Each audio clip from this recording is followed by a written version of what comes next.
Iyalina take. Abba na ga ka shigo kana fara.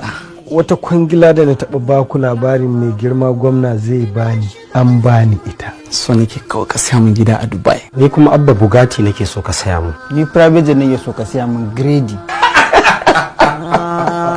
Iyalina 18,000 ɗin da kace zan fara ɗauka. Zan rinka ɗaukan ta ne duk bayan awa. Na ma'aikaci karami musamman cleaner shine 18,000 a wata. Ta yaya ni ina matsayin ɗanka in je ƙasar waje in yi karatu in yi digiri har guda 2 in dawo sannan kuma in bige a matsayin kilina a rika ɗaukan naira 18,000 ana biya na. Kawai sai ka rika ce kamar kai kaiwa.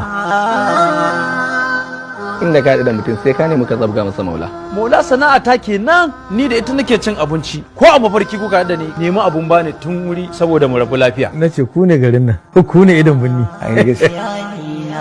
Hatta kasuwanci zaka ce sai ka samu malami ka tambaye shi, wallahi wata sa rigar da zaka samu sai ya ce haramun ce karkasa. Layi na tashi ne abu bani da ko sisi. A ɗauki salaran kuma ka dinga ce me kai da kuɗin ka. Ko a iyakacin waya ma wallahi sai in saka ni 18,000. To yanzu kana so ka rika ɗaukar miliyan 18 kenan ko?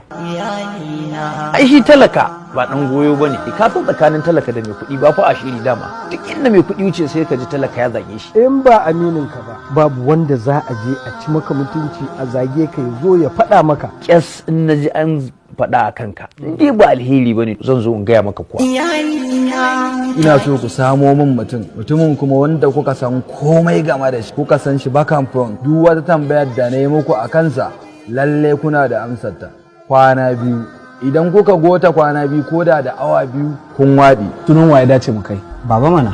Yaushe ka samu tabin kwakwalwa har zaka ce akai sunan baba a je a damfare shi? To in ba shi ba wa ka sani wanda muke da tabbacin duk tambayar da suka yi mana akan shi za mu yi amsa.